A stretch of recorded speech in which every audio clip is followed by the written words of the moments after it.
Muy bien. Bueno, vamos entonces a continuar ahora con las siguientes cartas. Y ahora vamos a solo a reflexionar muy rápidamente en la siguiente carta, que es la carta a los Colosenses. Bueno, esta carta también es muy rica en cuanto a sus enseñanzas, ¿no? Y bueno, tenemos lo siguiente. Después de Romanos, muchos piensan que no existen ya cartas auténticas del apóstol. Hay una postura entre los eruditos que las que hemos visto son cartas no discutidas, se le llama, cartas no discutidas, porque se atribuyen directamente al apóstol Pablo. Pero hay otro grupo de eruditos que mencionan las cartas discutidas en cuanto a la autoría del apóstol Pablo en las siguientes epístolas, empezando ahora de Colosenses. Y muchos creen que estas cartas, si bien es cierto, pudieron haber sido tomadas del apóstol, ¿no? De algunas cartas que quizás se perdieron en el tiempo o que siendo muy influidos por la personalidad del apóstol Pablo, terminan escribiendo en su nombre y demás. Hay argumentos a favor y en contra, ¿no? Pero quería comentárselos porque, bueno, a partir de ahora, muchos piensan que estas cartas, si bien es cierto, son parte de la teología paulina, ¿no? Porque no se contraponen a lo que Pablo dijo. También es cierto que ya corresponde a una etapa posterior, a un pensamiento posterior de la etapa de su muerte. Bueno, entonces, pero muchos piensan eso, otros siguen defendiendo la autoría del apóstol Pablo y hay autores como por ejemplo William Berkeley que hace en algunos casos hace alusión a cartas que sí, evidentemente no tienen la autoría paulina por algunas razones. Este, entonces, lo que él establece, dice, bueno, puede ser que no haya sido Pablo el autor de estas cartas, ¿no? Pero es muy probable que muchos de las líneas, de los pensamientos, de las frases que aparecen en estas cartas sí hayan venido del apóstol Pablo. Y pues en esa gran correspondencia que Pablo hizo, cartas que se perdieron en el tiempo, pueden ahora estar retratadas en estas cartas. Bien, se podría entonces hablar en estos términos si consideramos la crítica bíblica como parte fundamental de nuestra exégesis, de un Pablo después de Pablo, ¿no? De esta influencia que Pablo seguramente en toda su vida creó muchos discípulos que pervivieron en el tiempo y que también su pensamiento, las discusiones que seguramente tenían a la noche a la luz de la vela, ¿no? Las grandes discusiones, siempre los que nos apasionamos por estos temas, cuando estamos en una reunión de amigos o cuando estamos así y charlamos sobre esto, se nos pasa la noche y las horas. Seguramente Pablo también. Y eso hizo que permeara su pensamiento en sus cartas. Entonces, en esta parte de concesión, diríamos que sus discípulos mantienen su herencia y son los que expanden su pensamiento. Pero también está la postura de autores muy serios y reconocidos que siguen defendiendo la autoría paulina y buscan uh, otras razones u otros argumentos para justificar el por qué no deberían considerarse como auténticas.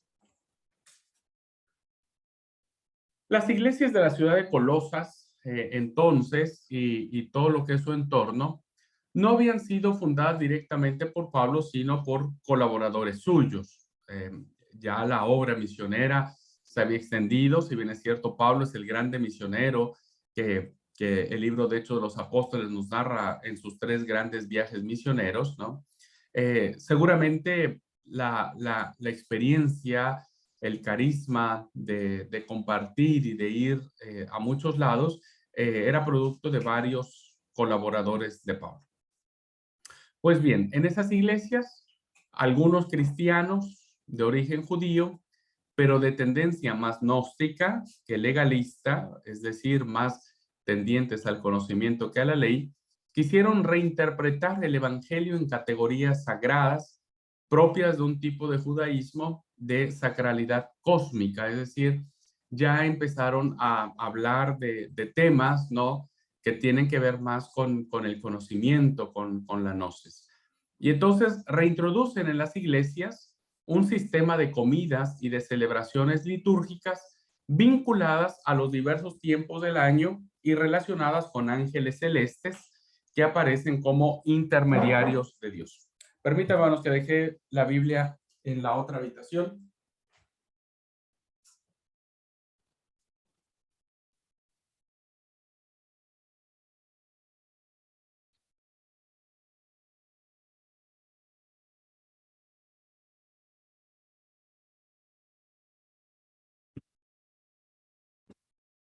Vale, perdón, hermanos. Bien, en esta carta a los colosenses vamos a encontrar temas muy interesantes que van a tener que ver con esta posición que se establece en estas cartas, ¿no? Por ejemplo, vamos a hablar de lo que es la sabiduría espiritual y Pablo va a hacer una gran defensa de la creación, ¿no? De Dios eh, como fuente primaria. Y va a establecer, ¿no? Que Cristo, él es, hablando de Cristo, él es la imagen del Dios invisible, primogénito de toda creación. Evidentemente, este es un texto que muchos han utilizado para justificar la creación de Jesús y no su engendramiento, pero bueno, no lo voy a explicar ahora, pero no tenía que ver con que el Señor fue el primer ser creado de la creación, porque en él fueron creadas todas las cosas que hay en los cielos y las que hay en la tierra, visibles e invisibles, ¿no? Que tiene que ver con aquello que escapa a la realidad eh, racional y se establece en la etapa o en el ámbito sensorial. Sean tronos, sean dominios, sean principados, sean potestades, todo fue creado por medio de él y para él. Entonces, hay una gran, hermanos, defensa que tiene que ver con estas ideologías que se estaban infiltrando en la iglesia de Colosas, ¿no? Y lo que Pablo va a defender es la plenitud que el ser humano va a encontrar en Cristo Jesús. Bueno, eso es lo que vamos a ver ahora en esta carta.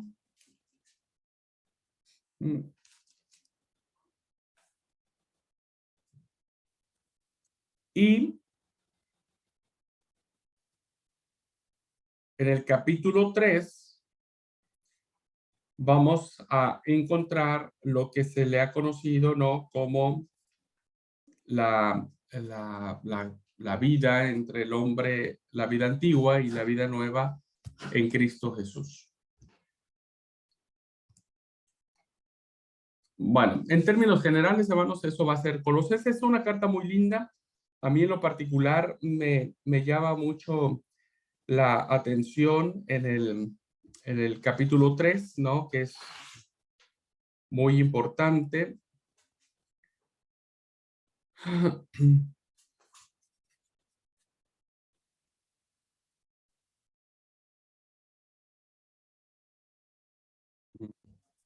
Sí, antes quisiera, para justificar esto que estamos viendo en pantalla, el capítulo 2, en el versículo 2 dice, para que sean consolados sus corazones unidos en amor hasta alcanzar todas las riquezas de pleno entendimiento a fin de conocer el misterio de Dios el Padre y de Cristo. Realmente el misterio estaba más vinculado con el Padre, ¿no? Y dice, y en quien están escondidos todos los tesoros de la sabiduría y del conocimiento. Es decir, la gnosis o el conocimiento no parte básicamente de los, ¿cómo es? No parte de los méritos humanos, ¿no? Ni de los carismas humanos, sino más bien parte del conocimiento de Dios.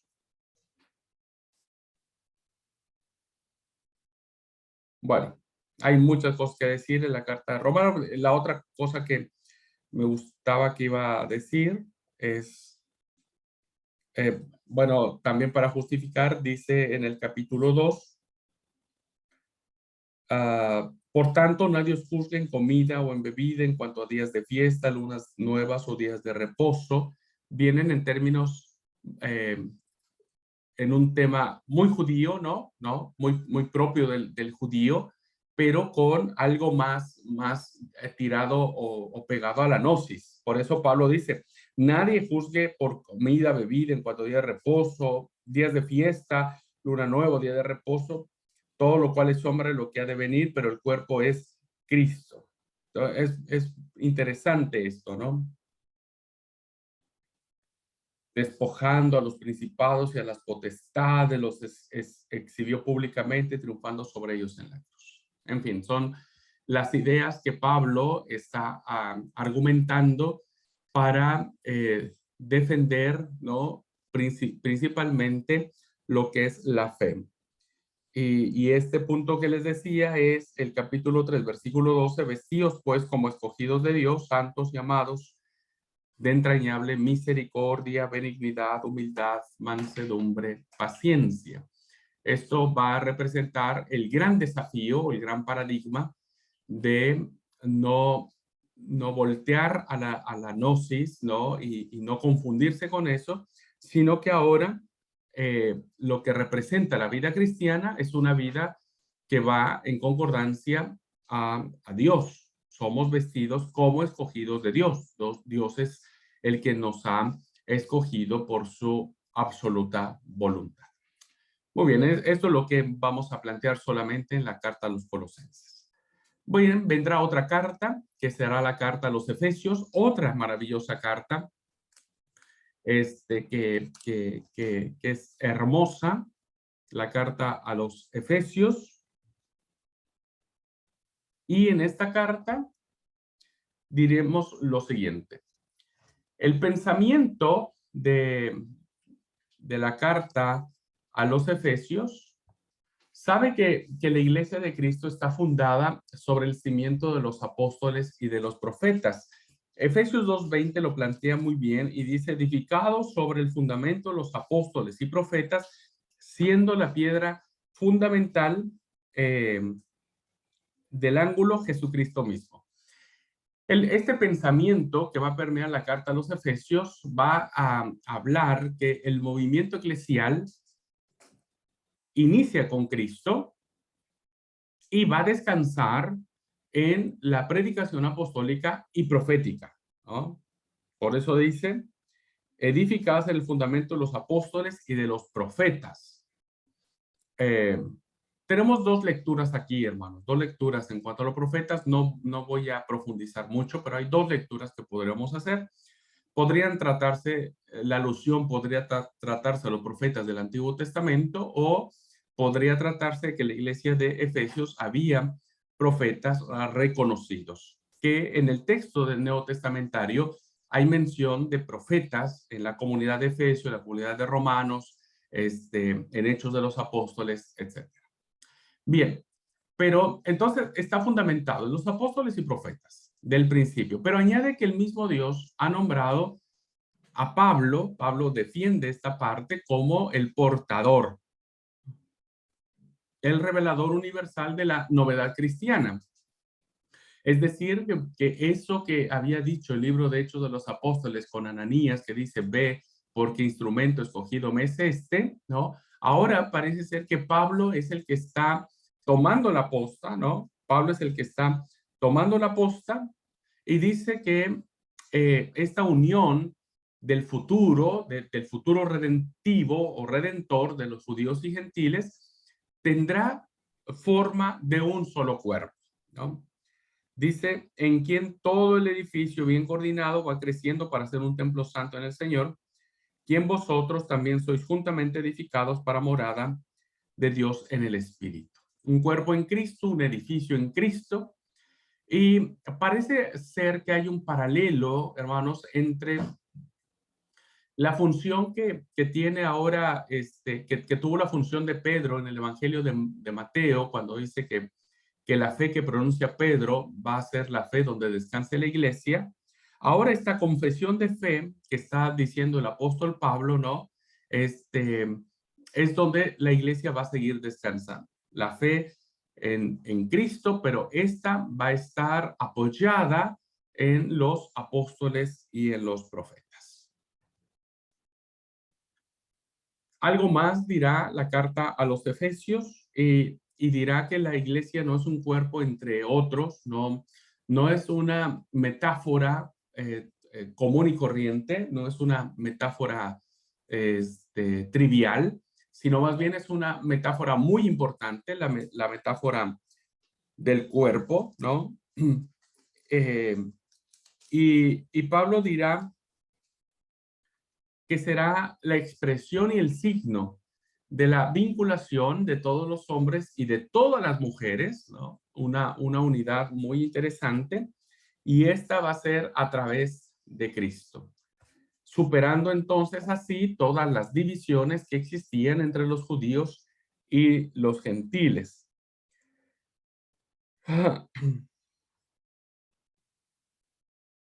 El capítulo 2, versículo 13, diríamos, pero ahora en Cristo Jesús, vosotros que en otro tiempo estabais lejos, habéis sido hechos cercanos por la sangre de Cristo, porque Él es nuestra paz, que de ambos pueblos hizo uno, derribando la pared intermedia de separación, aboliendo en su carne las enemistades de la ley de los mandamientos expresado en ordenanzas, para crear en sí mismo de los dos un solo y nuevo hombre, un solo y nuevo hombre, haciendo la paz, y mediante la cruz reconciliar con Dios a ambos en un solo cuerpo, matando con ellos las enemistades. Entonces, es interesante, hermanos, mirar cómo el ministerio de la reconciliación es un punto muy importante en la teología de Pablo a los Efesios.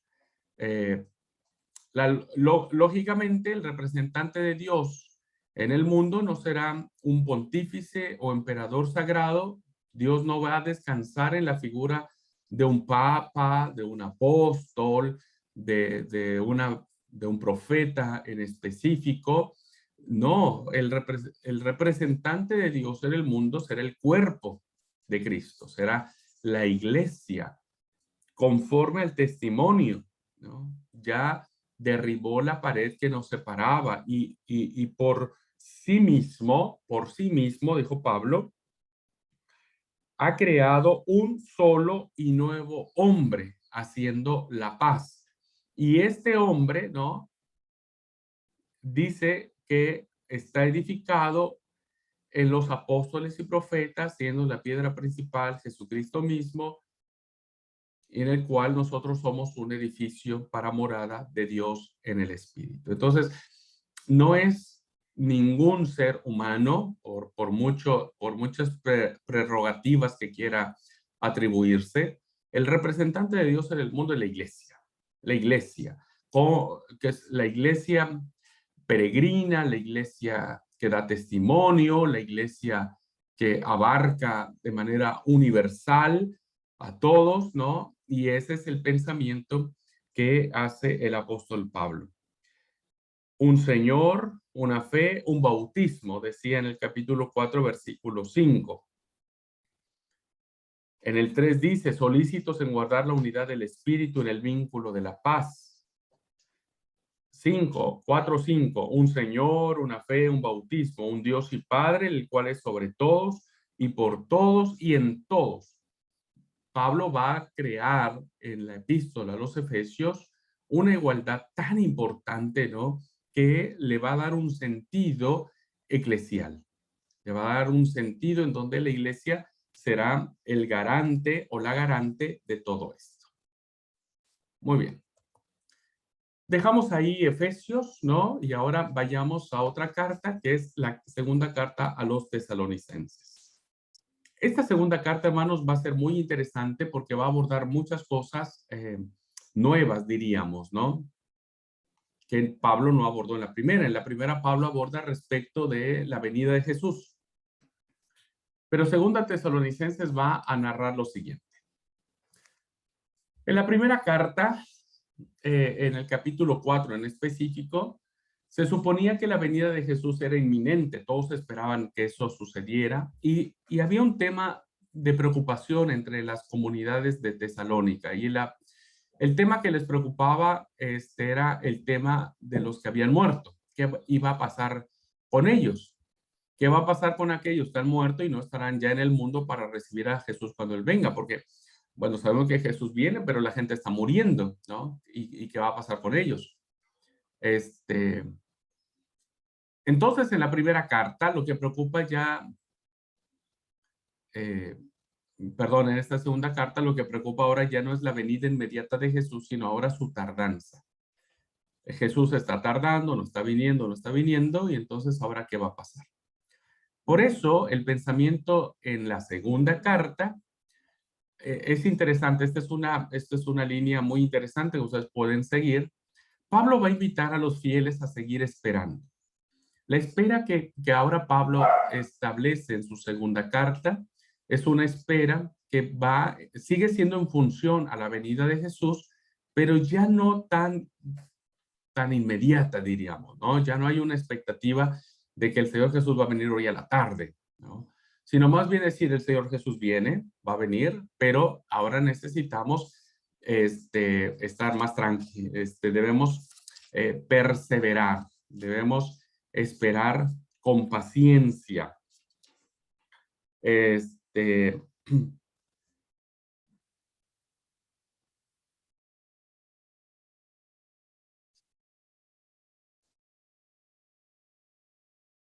Y esta espera que va a hacer el apóstol Pablo, ¿no? Va a seguir invitando a los fieles a esperar sin turbarse ante algunos anuncios engañosos, que ese es lo que va a plantear la carta. La carta va a plantear cuáles son esos anuncios engañosos que tienen que ver con la venida inminente de Jesús. Y entonces lo que va a tratar de hacer Pablo, o el pensamiento paulino, es que va a trazar un orden entre dos grandes comillas, ojo con esto, un orden sucesivo de los acontecimientos de la parusía de Cristo, de la revelación de Jesús, ¿no? Y que esto sin duda durante mucho tiempo ha marcado por los siglos la esperanza y a veces la imaginación de los cristianos respecto de cómo es la realidad del fin de los tiempos. Entonces Pablo en términos generales dijo, Jesús va a venir. En esta espera que estamos teniendo, hay algunos que empiezan a especular muchas cosas, entonces no, les voy a decir más o menos qué es lo que va a suceder antes de que Cristo venga. Pablo no está estableciendo un orden cronológico, no está estableciendo fechas. Más bien va a plantear algunos temas o eventos que van a ser muy importantes para entender la realidad del fin de los tiempos. Generará un aspecto un tanto apocalíptico en su expresión y entonces él va a mencionar 4 cosas. Solo las voy a mencionar muy rápidas, pero Pablo va a mencionar 4 cosas.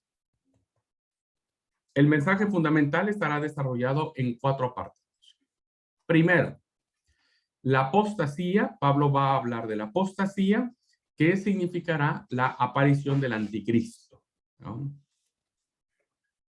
Conforme a una lógica de oposiciones, que está al fondo de la apocalíptica israelita entre el bien y el mal, que es una postura muy típica de la literatura apocalíptica y que encontramos específicamente en el libro de Daniel.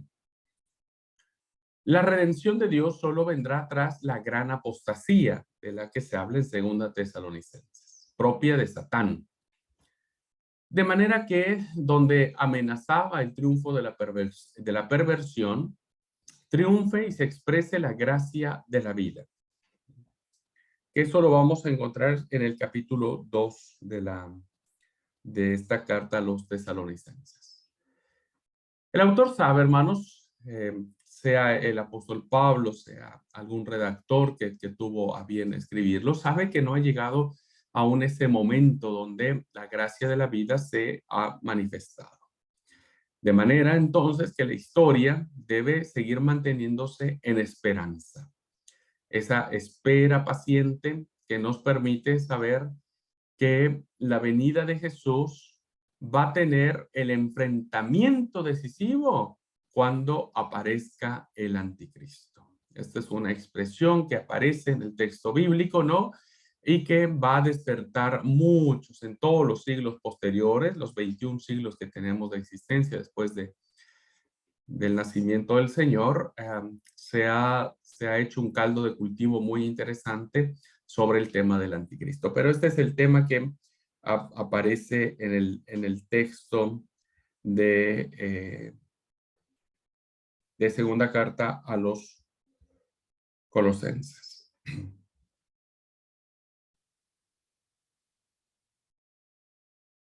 Segundo tema tendrá que ver con el detenedor. En el detenedor. En el capítulo 2, versículos 6 y 7 dice: ahora vosotros sabéis lo que lo detiene, a fin de que a su debido tiempo se manifieste, porque ya está en acción el misterio de la iniquidad. Solo que hay quien al presente lo detiene, hasta que él a su vez sea quitado del medio. Entonces tenemos el detenedor, algo está deteniendo, algo o alguien. La fuerza del mal que opera por el anticristo, ¿no? Lo que está en contra de Cristo, conduce a la muerte, de forma que humanamente hablando, este mundo debía quedarse destruido. Pero alguien o algo se opone a que esto suceda, impidiendo que la muerte triunfe ahora en plenitud. Eso significa que en medio de la historia existe un potencial de vida al servicio de la creación, o una presencia de Dios que permite que la humanidad no esté destruida por la fuerza del mal, ¿no? Por el hombre de pecado, por el inicuo.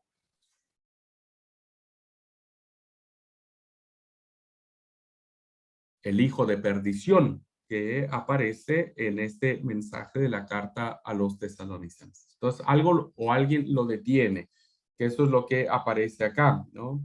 Porque ya está en acción el ministerio de la iniquidad, pero solo que solo que hay quien al presente lo detiene. Entonces, esto significa que en la historia, hermanos, el mal no puede triunfar porque sigue habiendo algo o alguien que detiene que esto termine como un triunfo del mal, del pecado, de la muerte, ¿no?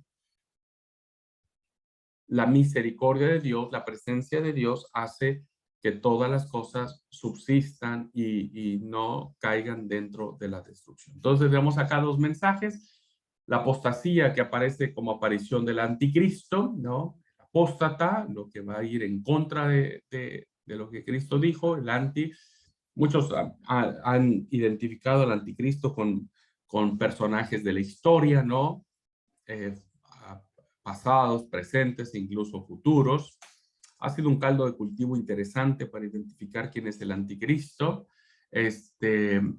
y que algo detiene para que el mal no triunfe.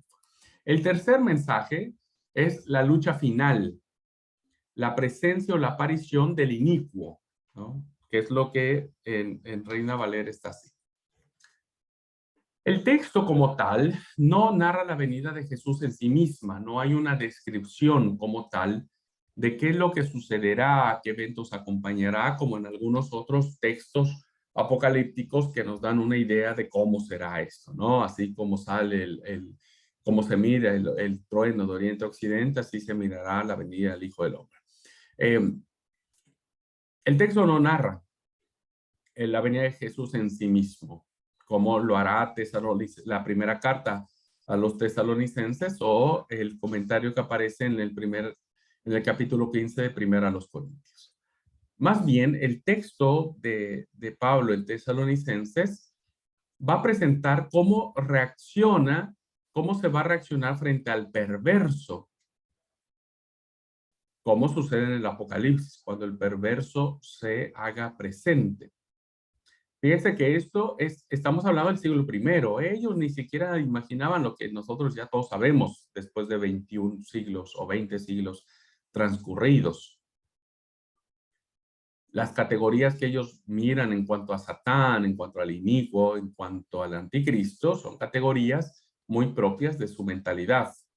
Nosotros las reinterpretamos. Cuando aparezca que el contrario se eleva glorioso, eso dice la carta, cuando parezca que el contrario se eleva glorioso, cuando engaña casi a todos los hombres con prodigios falsos, entonces vendrá el Cristo y lo aniquilará con el aliento de su boca. El capítulo 2, versículo 8 dice, y entonces se manifestará aquel inicuo a quien el Señor matará con el espíritu de su boca y destruirá con el resplandor de su venida. Entonces, acá lo que nosotros miramos, hermanos, es que cuando aparece el inicuo, no va a tener tiempo de actuar, porque según el texto, cuando aparezca, será aniquilado, será destruido por el resplandor de su venida. Otras versiones dicen por el aliento de su boca o por su palabra, según aparece en Apocalipsis 19. Con el esplendor de su manifestación, con la fuerza y la gloria de su presencia. Esta victoria, hermanos, que aparece en la carta a los tesalonicenses, esta victoria final de Cristo sobre el perverso, constituye el motivo central de la apocalíptica cristiana y el culmen de toda teodicea o todo el mensaje de Dios. Hay una victoria aplastante, determinante, y este concepto, esta idea de esta victoria que finalmente va a tener el Señor con el resplandor de su venida y que va a matar al inicuo, es una línea de pensamiento que sostiene en esperanza a todos aquellos que hemos creído en el Señor. Y el cuarto tema que vamos a encontrar en Tesalonicenses es la esperanza. Por una parte, vamos a encontrar lo que es el anticristo, la aparición de la apostasía. Tenemos lo que es el detenedor, la lucha final, cuando se presente o haga su aparición el inicuo. Y finalmente, la esperanza, que es lo que mueve a todo el mensaje de salvación. La segunda carta entonces ofrece una visión apocalíptica de Dios y recuerda que vivimos en un tiempo de gracia. En esta espera, ¿no? En esta espera, nosotros vivimos una época de gracia, la gracia de Dios. En realidad, llevada hasta el fin, las contradicciones del mundo deberían haberlo destruido, ¿no? El mundo ya tendría que estar destruido desde hace mucho por todo lo que ha existido. Y eso sería quizás lo preferible para los creyentes. Dejarían ya de estar amenazados por la ira, vendría el mismo Cristo a liberarlos del gran miedo. Es decir, hay muchas razones por las cuales uno podría decir, Señor, termina con todo esto, acaba, destruir el mundo, que no haya más mal, pero sin embargo, la gracia del Señor sigue siendo manifiesta para todos nosotros. La esperanza de Cristo extiende unos tiempos de gracia entre su muerte y su resurrección y su advenimiento, su parucía, su manifestación gloriosa. entre ese lapso de tiempo que nosotros estamos transcurriendo, vivimos nosotros en este inter, diríamos, estamos viviendo entre la Pascua, la entrega sacrificial de Cristo, y todavía Cristo no se ha manifestado. Entonces, es un tiempo de gracia, es un momento de esperanza, de seguir trabajando. El capítulo 3, versículo 6 dice: pero os ordenamos, hermanos, en el nombre de nuestro Señor Jesucristo, que os apartéis de todo hermano que anda desordenadamente y no sigue la enseñanza según de nosotros. Aquí hay una invitación a que tienen que seguir trabajando en lo que el Señor Jesús llega. Tienen que seguir trabajando porque ellos lo siguen haciendo. Bien, eso vemos en Tesalonicenses.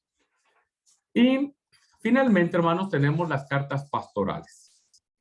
Y las cartas pastorales, ¿no? Se les llaman cartas pastorales porque son cartas que están dirigidas a pastores. Llámese la primera carta a Timoteo, la segunda carta a Timoteo y la carta a Tito. Forman este grupo de cartas pastorales porque están dirigidas a pastores, principalmente a Timoteo y a Tito, que encierra una serie de catequesis, de enseñanza, de la forma en que ellos como líderes deberían o podrían enseñarle en la dirección o cómo dirigir a sus iglesias. Ya en su discurso a los líderes de la iglesia de Éfeso, en su despedida que aparece en el libro de Hechos de los Apóstoles, Pablo supone que esta comunidad ya estaba constituida por presbíteros, obispos, a los que concibe como pastores. Este es un proceso natural. La iglesia empezó a reunirse y alguien tenía que tomar la posta, ¿no? Alguien tenía que tomar el liderazgo, la organización, etcétera. Y bueno, de ahí nace la figura pastoral como una jerarquía de cuidado, de enseñanza y de liderazgo a las comunidades cristianas. Entre esos muchos pastores que había entre todas las iglesias, tenemos dos en particular, que es Timoteo y Tito. Bien, solo va a ser muy rápido, hermanos. No tengo mucho que decir por ahora de estas cartas. En cuanto a la primera carta de Timoteo, la idea que plasma en esta carta es que habrá una oposición muy interesante de los falsos maestros y va a haber una línea muy patriarcal para la dirección de la iglesia, ya que el orden jerárquico de obispos y pastores tendrían que ser en esencia solamente para hombres, ¿no? No así los requisitos para el diaconado, porque para el diaconado también se abre el aspecto hacia las mujeres. Es muy interesante esta parte, ¿no? Que también hay liderazgos reconocidos a las mujeres. Los diáconos deben ser honestos, tal. Las mujeres tienen que ser también honestas, no calumniadoras y demás. Bueno, ya hay requerimientos al respecto. También en esta primera carta a Timoteo se ofrecen instrucciones sobre las familias y las viudas en la iglesia, asumiendo básicamente la buena división social romana que existía en aquellos momentos. En el capítulo 5 encontramos estos deberes hacia los demás en esta división, diríamos. Los varones van a dirigir el espacio público y el orden social. Las mujeres van a presidir en el ámbito privado de la casa o de la familia.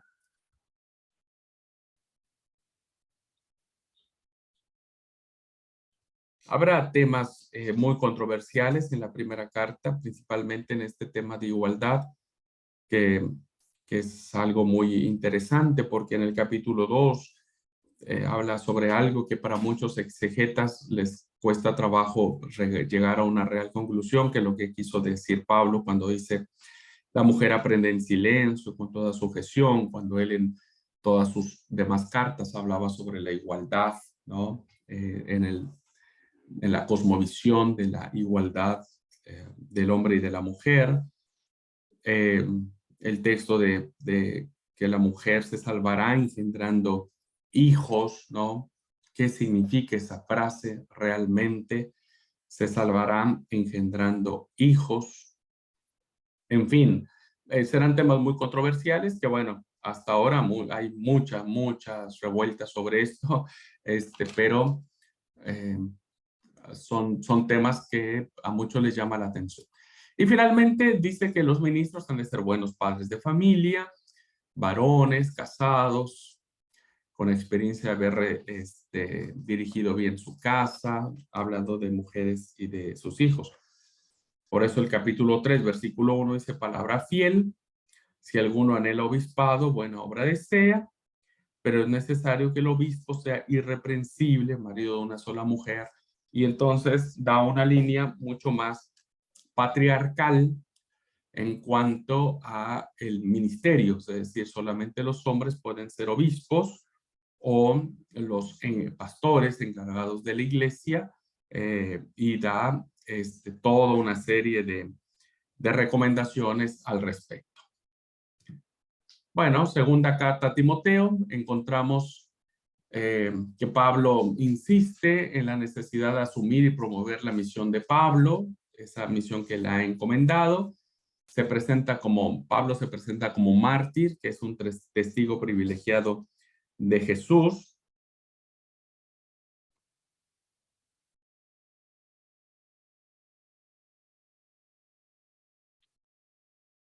Que pastoral es un testamento donde Pablo, como así en Efesios, se pone como ejemplo, canoniza su obra que ha sido amenazada y o combatida por otras tendencias eclesiales. El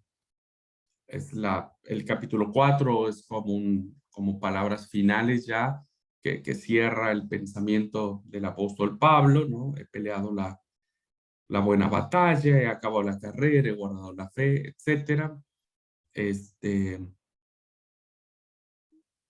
Debes saber que en los postreros días vendrán tiempos peligrosos, ¿no? Y hace toda eh, una especie de, de datos contrarios, ¿no? Ávaros, vanagloriosos, soberbios, tal. Pero tú has seguido mi doctrina, le dice Pablo a Timoteo, es decir, está estableciendo que la doctrina que Pablo ha establecido es una doctrina verdadera, ¿no? Más allá de lo que podrían manifestarse como Janes, no sé cómo pronunciarlo, Jans y Jambres, que lo hicieron con Moisés. También hay de esa calaña, diríamos, que lo están haciendo con Pablo. Entonces, es una carta muy de afianzar la información, la doctrina, lo que Pablo ha venido trayendo, ¿no? Pero tú has seguido mi doctrina, conducta, propósito, fe, longanimidad, amor, paciencia, etcétera. Persiste en lo que has aprendido y te persuadiste, etcétera. Muy bien, entonces esto es lo que encontramos. Y finalmente, hermanos, Tito es la carta donde se vuelve a tocar temas muy parecidos a Timoteo. Tiene que ver con la organización de la iglesia, el mantenimiento de la sana doctrina, la oposición a los falsos doctores y la tarea de los ministros eclesiales. Entonces, en términos generales, estos serían los grandes temas que aparecen en la carta de Pablo a Tito. Y es así entonces como cerramos, hermanos y hermanas, de manera muy general, de manera muy sistematizada, muy concentrada, diríamos, las grandes líneas de pensamiento que encontramos en las distintas cartas, sean atribuidas o no al apóstol Pablo. Lo que sí es cierto es que todos reconocen que de alguna u otra manera llevan su sello, llevan su impronta, llevan su teología, llevan su pensamiento de este hombre que con lo que planteó, ha cambiado, ha cimentado, ha cambiado, ha transformado, ha guiado el sentido de la iglesia por más de 2000 años. Así que, bueno, espero que todos sepamos la importancia y la trascendencia que tiene el hecho de tener al apóstol Pablo como referente en nuestra vida, y la importancia que tiene de conocerlo más a él, porque en la medida en que lo conozcamos, conoceremos su obra y veremos cómo ésta va a influir en el pensamiento cristiano. Muy bien. Y es así, hermanos, como terminamos la clase, que esta semana abordamos lo que es las cartas paulinas. La próxima semana con la que cerraremos nuestra clase tiene que ver con las cartas universales. Estaremos hablando un poco de Hebreos, Santiago, Pedro, las cartas juaninas, Judas y sin duda el Apocalipsis, con el que cierra el canon del Nuevo Testamento, y ahí estaremos cerrando también nuestra materia. ¿Ok? Bueno, este fin de semana no hay examen, hermanos. Vayan a descansar tranquilos. El examen lo voy a subir recién el lunes y van a tener una semana para contestarlo. ¿Ok? Van a tener una semana para contestarlo. Y estoy definiendo si hago o no el tema del foro. Si no lo hiciera, si no llevara a cabo el tema del foro, voy a rehacer los porcentajes asignados para las actividades que hemos hecho para su calificación final. Pero eso se los platico el próximo lunes. ¿Ah? Bueno, Dios los bendiga. No sé si alguien tenga alguna duda, alguna pregunta sobre lo último que vimos. No me pregunten quién es el anticristo, hermanos, por favor. Solo puedo decirles que anticristo es todo lo que se opone a Cristo. Juan decía que hay muchos anticristos. No es uno, es todo lo que se opone a Cristo. Pero bueno, muchos le han querido atribuir a personajes la figura del anticristo. Muy bien. ¿Alguien, hermanos? Bendiciones. Buen fin de semana. Bueno, ok. Dios los bendiga, hermanos. Que pasen una linda jornada. Dios les bendiga a todos.